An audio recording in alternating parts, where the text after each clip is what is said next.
she had already had her mouth over my head, she would have killed me. She was looking for a death bite. They go through bone like you and I go through a candy bar. It's everyone's worst nightmare, being eaten alive by a wild animal. In this episode, 3 horrific stories of people who've been attacked by predators of the African savanna. What's it like to become human prey?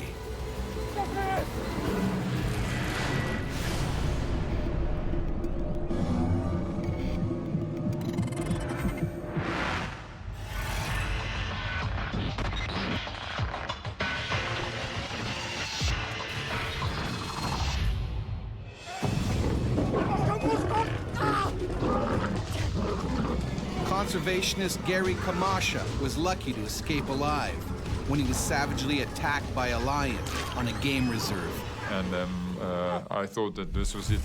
You know, I thought this would be the end. The African savanna, home to one of the most feared predators on Earth, the lion.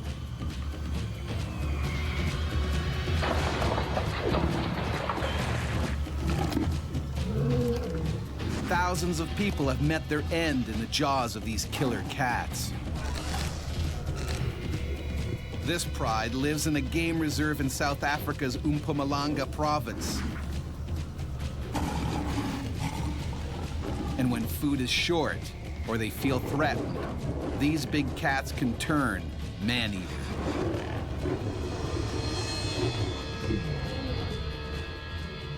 With lions around, no one can afford to be off guard.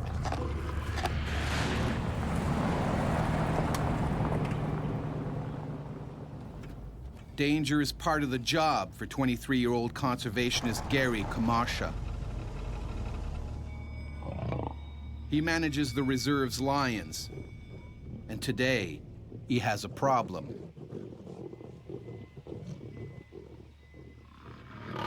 A lioness is wounded, and she's pregnant.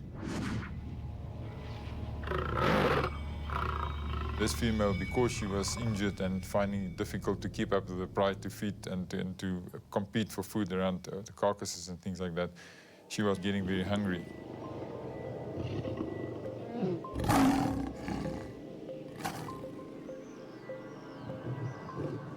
If Gary tries to treat the lioness, the pride can tear him apart. His plan? To isolate her in an enclosure by luring her in with bait.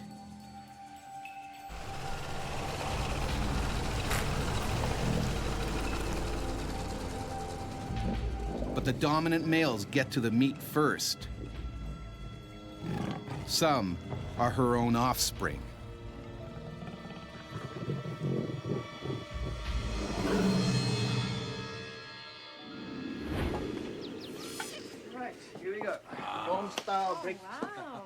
Days later, Gary is still waiting. He relaxes with friends and makes a dangerous mistake.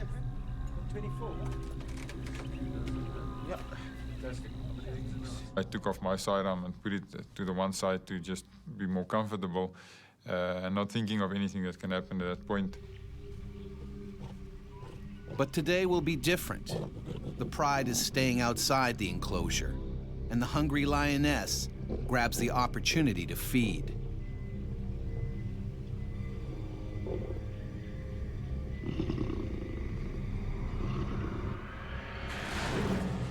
She's in the enclosure. Gary is delighted she's finally taken the bait. Right, I'll be back in a couple of minutes. I just want to close the gate. Now he can treat her injury. 5 minutes. Come, let's go. I basically thought, okay, this is what we've been hoping for. Let's quickly go and close the gates and make sure that she's constrained inside. But in the rush, he's forgotten the one thing that could protect him in an attack.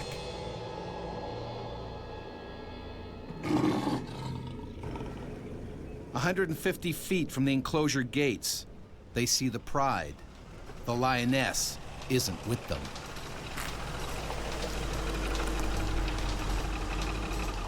There she is, behind that bush. Oh. Gary is relieved this plan is finally working.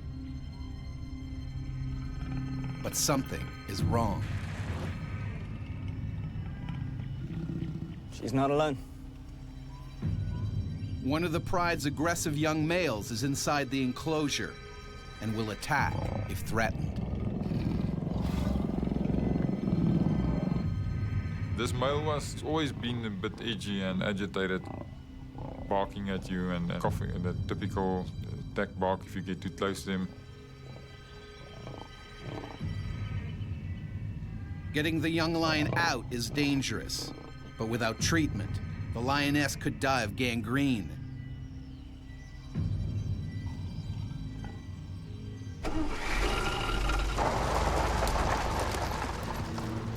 Gary's plan, forcing the young male out by using the truck. So we went into the gate and I tried to get the vehicle between the male and this female and then push him out so that he could be running out. And once he would be outside, we could close the gates. But the young lion isn't easily intimidated. He's not leaving. I think what happened at that point, he was looking at the movement of the vehicle. So the vehicle and the people inside was posing a threat to him as well as myself. And instead of him running for the gate, he was just seeing himself being crowded by this whole scenario. I was worried that he might start getting agitated, running up and down, psyching up the female as well, the rest of the pride. Forcing him out with the truck hasn't worked. All Gary can do now is try to flush the lion out himself. Just gonna have to go in there and chase him out.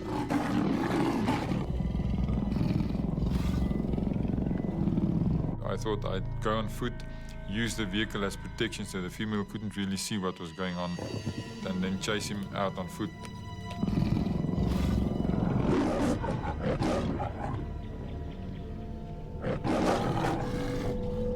It's a risky move, especially as Gary still hasn't realized he's forgotten his gun.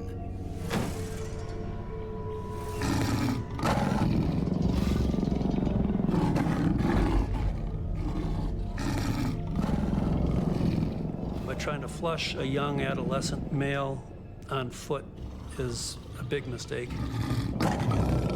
Young males tend to be the biggest troublemakers. You know, lions are not used to being in close proximity to human beings that are not inside of a vehicle.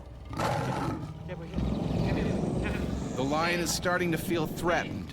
It could attack at any moment. I was just assuming that this male would just run out, and I wasn't even thinking of him feeling a bit of discomfort. I was entering his comfort zone and his personal space. He was essentially cornered because he was in a fenced-in area, so that's the time when an animal will react out of fear. Instead of diverting his direction towards the gap between myself and the vehicle, he was actually zooming in on me.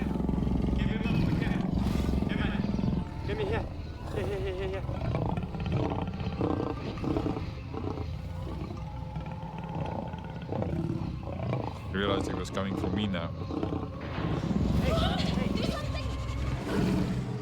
I did think of that point my sidearm. This was the most stupid thing that I could have done. I don't know why I took it off. Gary tries frantically to get out of the lion's way, but it's too late. He was planning to go for my upper body. I moved back, he misjudged himself. I think that actually, to a certain extent, saved my life.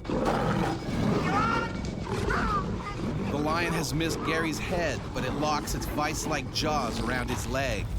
His friends, also unarmed, can only watch in horror. Gary has now become human prey.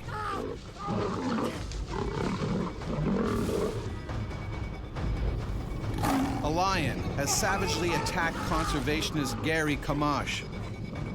Unarmed, he must now fight for his life with his bare hands. And I had my hands trying to push his head down and away from me and keep him down. It was like a iron vice, a big vice just clamping around my leg. A lion's jaws can bite with nearly 900 pounds of pressure, enough to snap the spine of its prey with ease. The lion certainly was trying to control him and immobilize him and get him to a point where he could access a more vital area.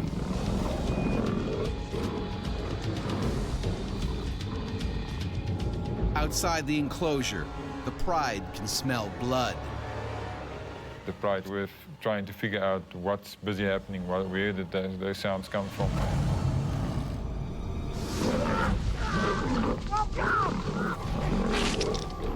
The pride is becoming restless. If they join in the attack, Gary is finished. Frantic, he tries to pry open the lion's jaws.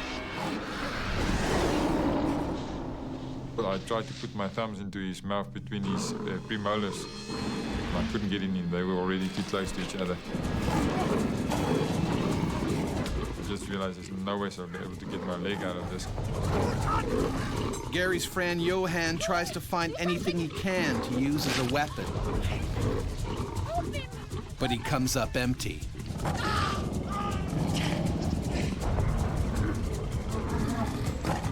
The pride is getting agitated. They can sense a kill. Some lions are dedicated man-eaters, using humans as a regular part of their diet. The hunting instinct kicks in. The attack is on. The rest of the pride was already coming in, and I shouted to my friend, keep the rest of the pride away, keep the rest of the pride away. And knowing that if they would come in, it would have been the end. Keep the freaking pride away! I thought that this was it, you know. With the rest of the pride coming in to assist, I thought this would be the end. I wouldn't be able to fend off the rest of the group, so I was shouting at him, and he jumped out of the vehicle and started throwing pieces of branches and rocks.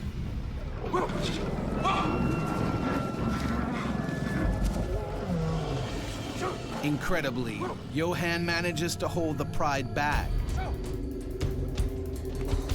I'm coming! But Gary's leg is still locked in the lion's mouth. He needs to do something fast. Desperate, Gary attacks the lion's only weak spot, its eyes. I could just feel when I pressed my thumb into his eye that he was blinking and trying to get out. That was hurting him. The nose and the eyes are very vulnerable. That's the part of them that they have to, at all costs, protect. But the lion won't let go. It fights back with razor-sharp claws. Or not only will they shred your flesh like a hot knife through butter, but the infections caused by those claws are also very septic and can lead to rapid infection and death. A lion's claws carry deadly bacteria that can cause tumors, inflammation of the heart, and kidney failure. I still remember the sound of ripping flesh. And I could see the skin stretching, and then could feel the skin ripping. Time is running out.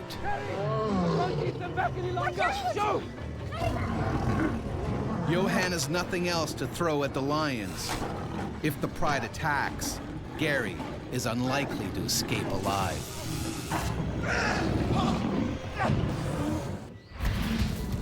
South African conservationist Gary Kamasha is being ripped apart by a lion. The rest of the pride are about to join the attack. Shoot! Hey! I can't keep them back any longer! Fearing for his life, Johan has gotten back in the vehicle.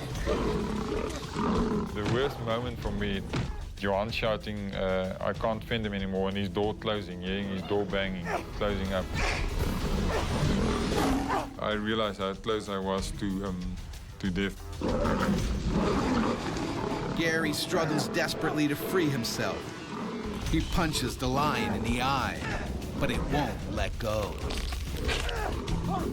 And I was just going down on his eye with my fist as hard as I could and putting my thumb into his eyes and pressing down. For a moment, the lion loosens its grip. Gary sees his chance and takes it. I think what he wanted to do was to reposition himself and take me down. When he started opening his mouth, I ripped my leg out of his mouth. Harry, come! Come! Come on, get in! Come! The rest of the pride was very psyched up. 4, 5, 10 seconds longer than I would have been taken and ripped apart.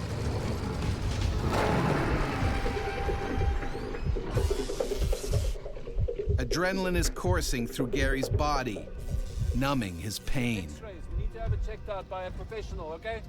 Only when he's safely away does he realize the severity of his wounds. Okay? Okay. Just When I looked down, I saw the piece of flesh hanging out the back of my leg. He ripped some of my tendons out of my arm as well, and I didn't even pick up that I couldn't use my left hand properly. let's pull over. I'll drive, okay? Okay. Just pull over. Okay. Pull over. It takes half an hour to get to the nearest hospital.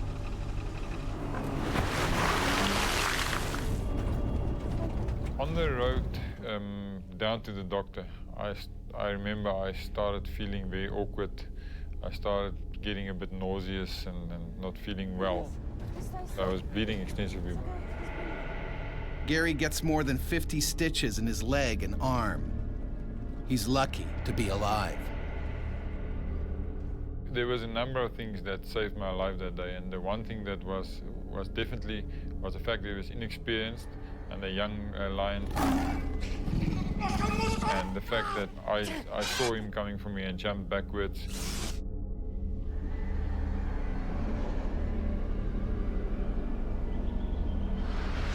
Just a few weeks later, Gary returns to work on the game reserve. In the meantime, the lioness's wounds has healed naturally, and she's given birth to a healthy litter. Gary's close brush with death has made him realize that on the savannah, you can never drop your guard. I think what it did cause me is to be way more cautious than I was at that point, because I can remember I was getting more and more complacent with these animals.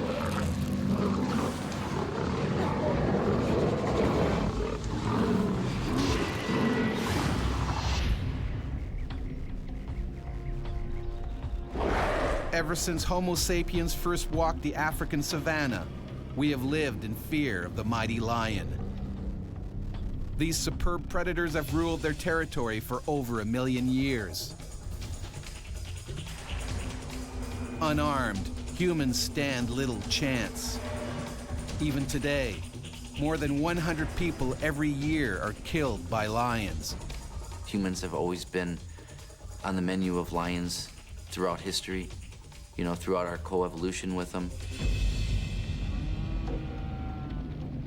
But lions are not the only man-eaters here. The hyena is just as deadly. It can eat every part of its victim, even the bones.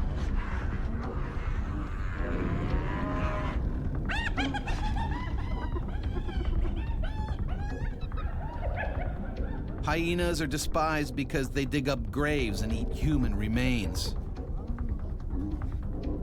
And feared because they kill the living.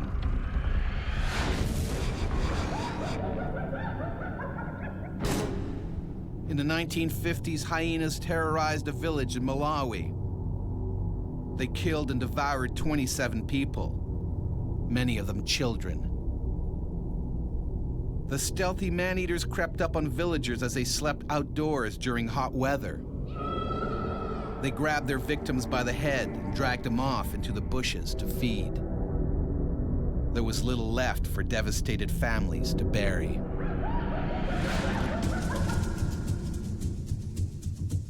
Hyenas are fearless predators. In 1972, a Malawi schoolteacher, Yerandas Luggage, was cycling to work when he was taken down by hyenas.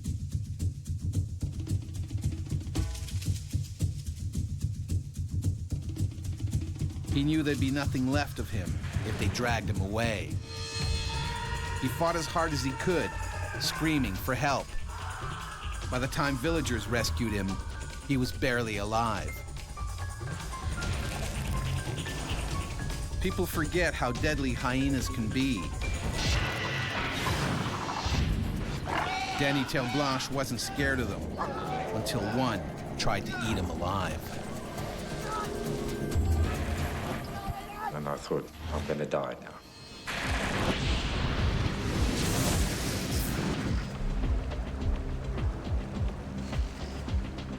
Spring 1998.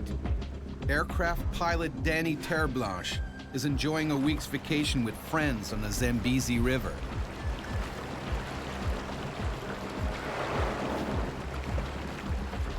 Every year, the group heads off into the wilderness for a taste of adventure.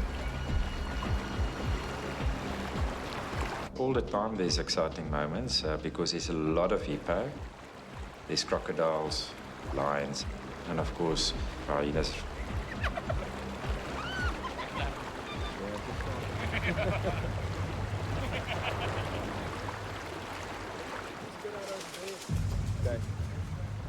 After an action-packed day on the water, the friends pull up for the evening.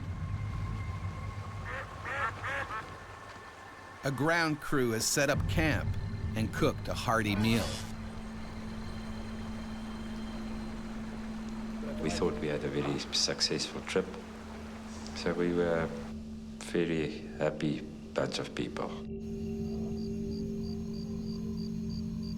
It's been great, 6 days. Especially when you and It's the last day of the holiday. Time to celebrate. Some of my friends were wine farmers. And of course, we brought a lot of good wine with us. It's close, eh? It's close. We heard lions every night. We knew there was quite a lot of lions, but nobody had a gun. Are you sure you're still going to sleep out here tonight? Yeah, man. Predators are nearby, but Danny won't sleep in a tent. A big mistake. There's a recipe for hyena attacks, and the recipe would be sleeping with your door open, sleeping in your sleeping bag on the ground outside of a tent. Oh, I think I'm going to call it a night. Good night, gentlemen. Yeah, sleep well. All right, yeah, you Cheers. too. Good night. Thanks to you. Every night I slept outside, yes. But with some protection, I had chairs around my mattress. And of course, I had a mosquito net that was hanging from a tree. But a flimsy mosquito net won't stop a hungry man-eater.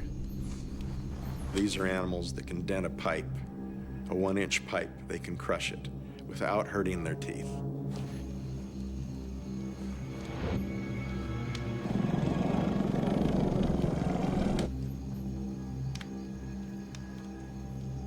At night, the hyena has a huge advantage.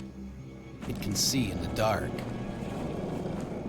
Hyenas, like all nocturnal hunters, have incredible ability to see and smell at night. Night vision is excellent.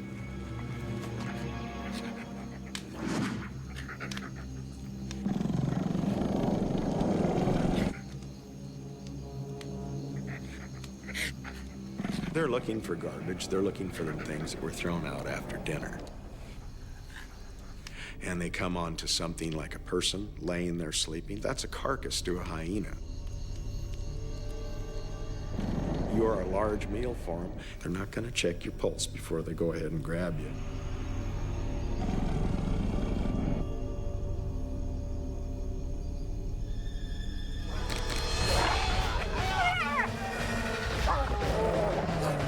I thought somebody, they hit me with a plank over my head. When Danny realizes it's a hyena attack, his blood runs cold. If it drags him into the bushes, it could tear him apart in seconds.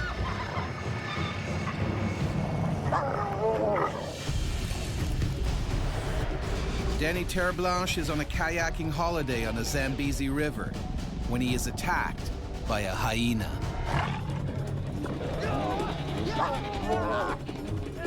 I've got no weapon, and I think my way of protecting myself is to pull a thick blanket over my head. It doesn't bite my head.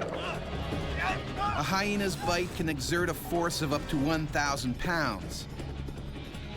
They have particularly large teeth, premolars to crush bones, and carnassials at the back of the mouth, which slice up meat like scissors.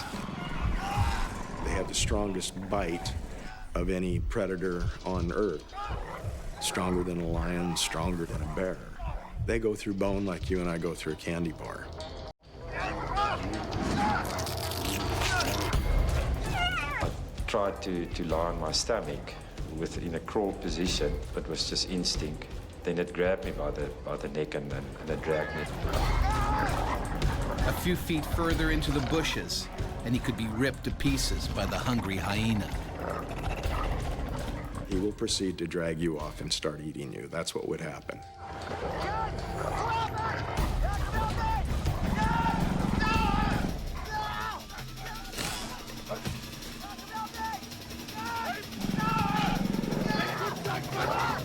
The hyena strategy is to kill you and then dismember you and then run away with whatever bits they could.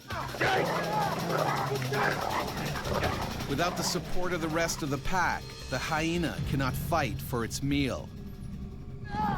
So it retreats. I felt the pain in my head, and when I felt it with my hand, I knew there was something terribly wrong. I felt a hole in my head. My biggest fear was that I lost my ear and I'm going to lose my hearing. And of course, the first thing that goes through one's mind is that I'm going to lose my flying career. Luckily, Danny's ear is still in one piece. Hold on, we just need to clean it, yeah. My ear was still in the mosquito net, hanging by a little piece of skin from my head. I think they probably will wash it with some good old Cape dry red wine. Desperate to save his ear, his friends bind it back onto the gaping wound. The nearest hospital is in Kariba, 80 miles across rough terrain. They need to hurry. Danny is at grave risk of a deadly infection. Hyenas eat rotting carcasses, and their mouths are crawling with dangerous bacteria. You can imagine the bumps in the road. I don't know how many times I've passed out.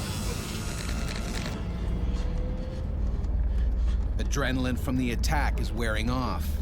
Danny's in shock. I prayed a lot, and I asked God to help me, and that was, I think, that maybe pulled me through. All right, now we're going to go in there now. Come on, the place is going to be good.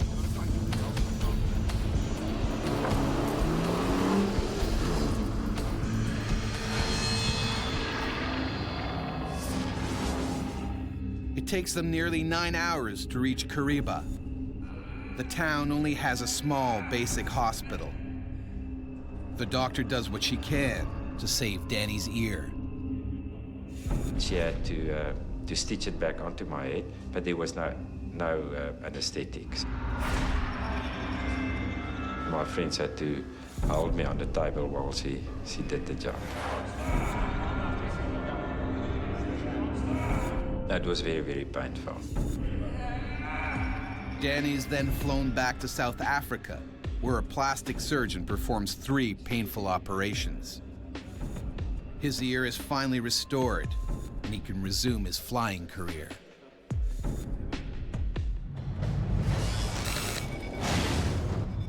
As Danny discovered, on the savannah, Homo sapiens can become just another link in the food chain.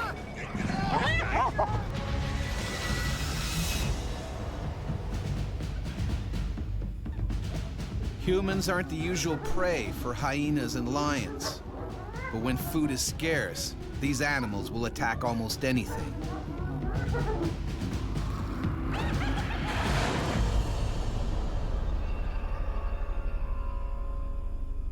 In 1898, when an epidemic meant other prey was in short supply, 2 hungry lions launched one of the worst series of attacks ever recorded.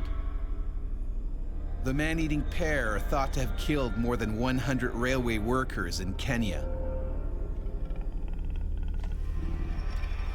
The lions may have begun by scavenging graves. Then, with a taste for human flesh, they began a bloody rampage that lasted 9 months.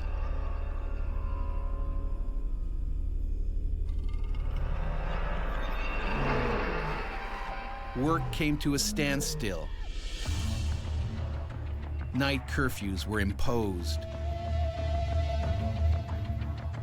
Workers hoped high fences and fires would keep them safe. But the lions still got in.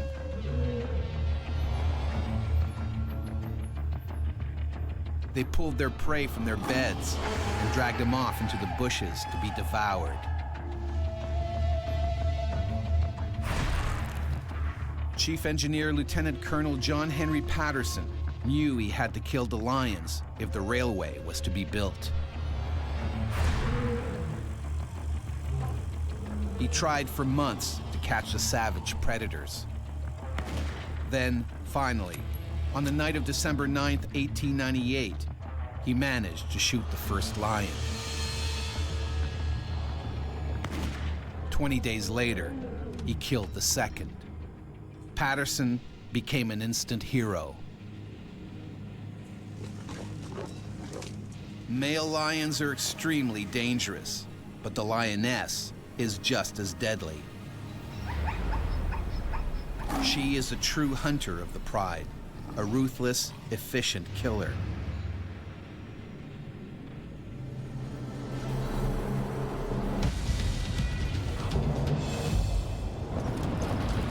When Bruce Meikle had to hunt a rogue lioness, he soon found out why these predators have such a terrifying reputation. She had bitten down from the top of my head, and I was fighting for my life. Limpopo, South Africa. This lioness is a loner. She's old and hungry.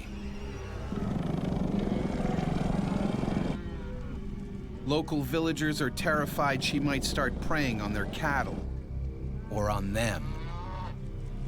But lions are usually persecuted by people because they pose a threat.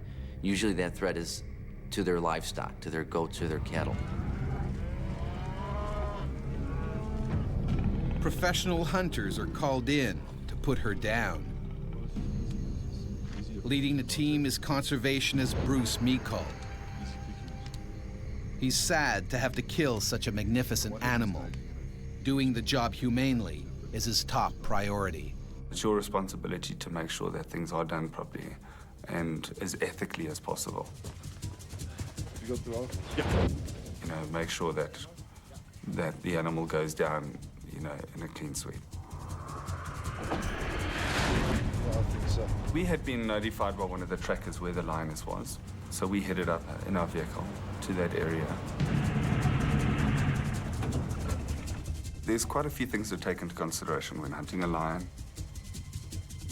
Wind direction, the vegetation around you, and obviously the fact that you've got to have a clear visual around you. You don't want to be in really dense bush where you can end up in a bad situation.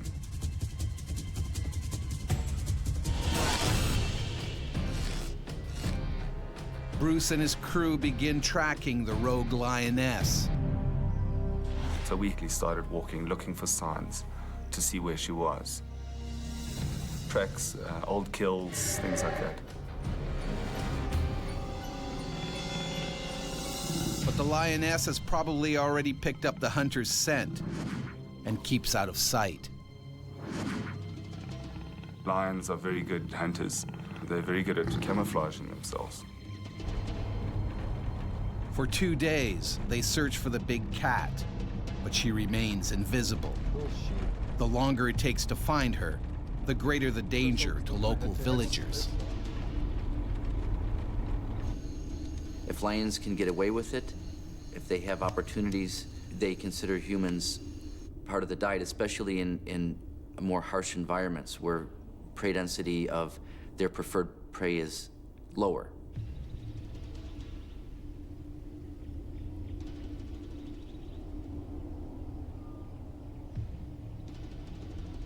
Finally, they work out which way the animal is heading. If they're quick, they just might catch her.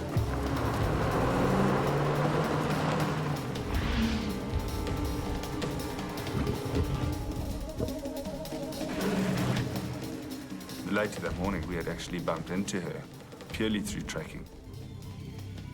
That enabled us, obviously, to get set up to take the shot. Bruce wants to take the lioness out with a single bullet. If he only wounds her, she's likely to attack.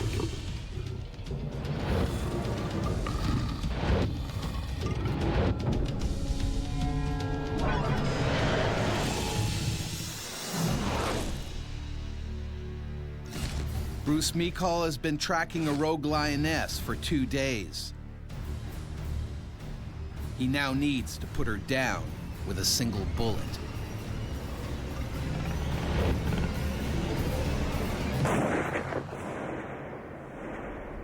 The shot was a good shot. But she got up and ran off. Went into thick bush. Something has gone very wrong. The bullet hit the lioness, but hasn't killed her. So the bullet hadn't done what it was supposed to do. The bullet opens up and has a hard impact in order to make an instant kill.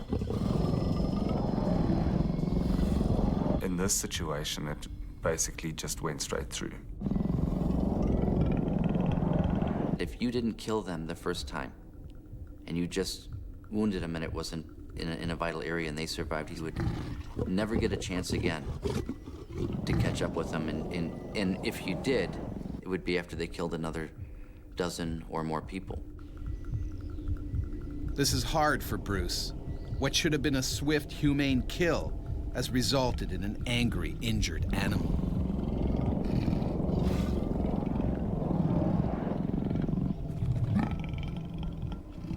The animal's adrenaline is up, and by walking in there immediately, you basically putting yourself into a situation where she's going to come out and attack you. Just have to be very careful. They decide to give the lioness a chance to calm down. We had back as a safety precaution and got in our vehicles.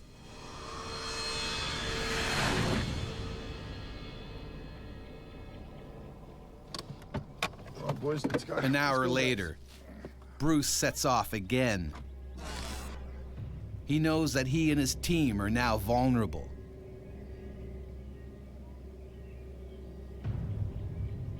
The lioness is on the defensive and could strike at any moment.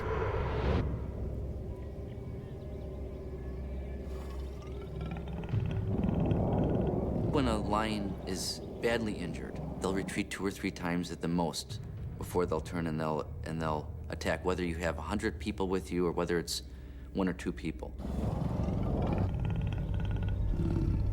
The lioness has the hunters in her sights. She waits patiently for them to come closer. Her pursuers are now her prey.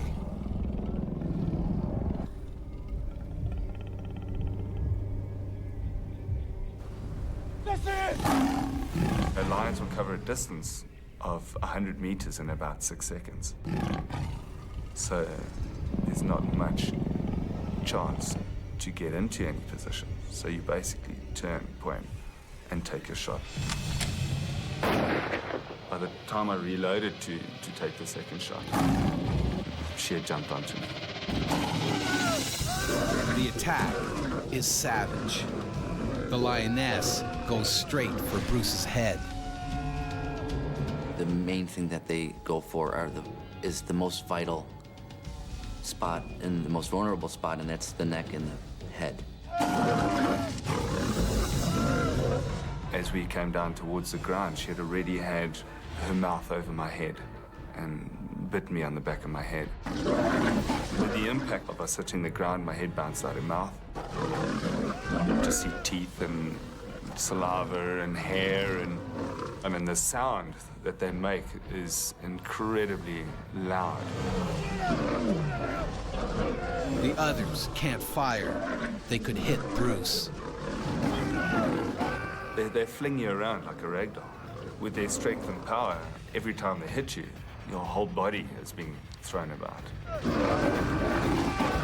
She would have been feeling for his vertebrae so she could puncture and sever the spinal cord. The wounded cat is in a frenzy. You don't know what's happening. You're just trying to get a grip of the whole situation around you and what to do in order to survive. The lioness is much stronger than Bruce. The moment he weakens, she will kill him.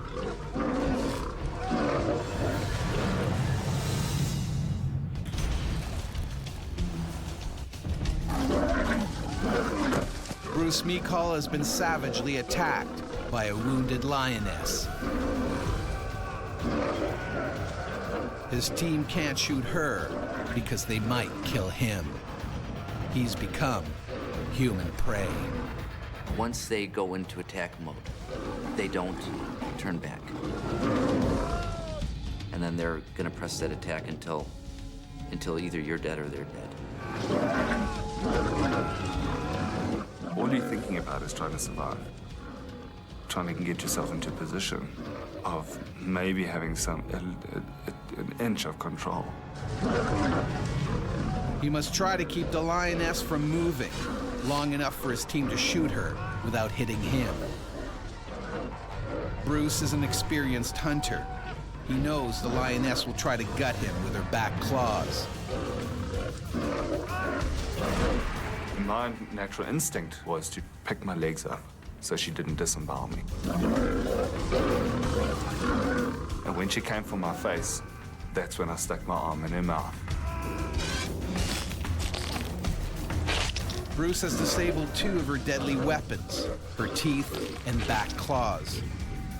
He hugs the lioness tight to immobilize her.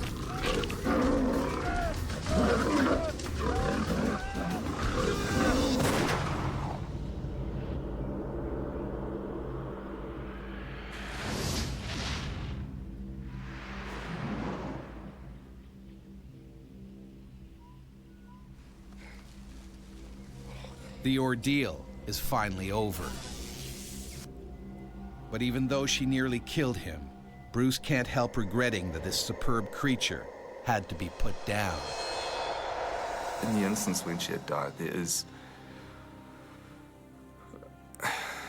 being so close, there is definitely a feeling that goes through you of what's happened to you and what's happened to her.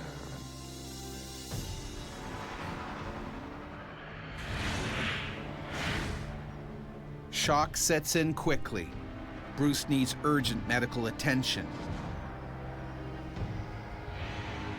He has torn veins and over 40 lacerations. His injuries are life-threatening. A lion's saliva carries bacteria which can cause terrible infection and internal bleeding. I spent 5.5 hours in surgery. I came out of hospital after 1.5 to 2 weeks.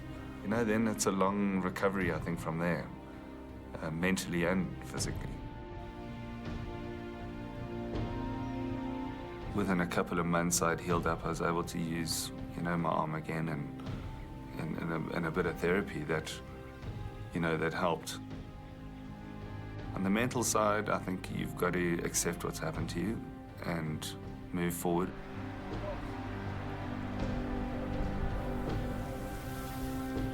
You know, there's very few first-hand accounts like that, because lions usually, when they attack like that, they usually kill their victim.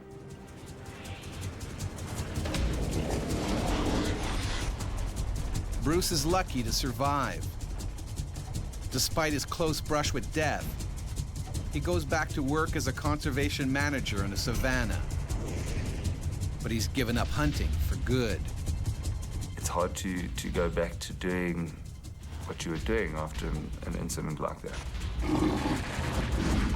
There's definitely a sense of respect and a sense of fear.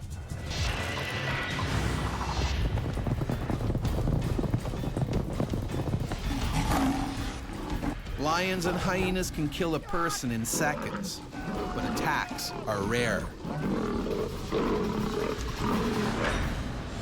Normally, these predators will avoid us. It's only when food is scarce or they feel threatened that they strike. And when they do, the results are devastating. I realized how close I was to death that day. I think it gave me a lot of more respect for life. It made me realizing that every moment, any moment could be your last moment. Surprisingly, many survivors don't blame the animals. I've got more respect for hyenas because it's an opportunistic killer. I have more respect for hyena, and I won't take a chance or give them a chance. My whole life I've worked in the conservation industry. And you work with dangerous game on a daily basis. So, yeah, there's definitely a respect for big game, knowing their potential, but also the fact that we are in their territory. As we encroach ever further into their territory, there will still be times on the African savannah when we become human prey.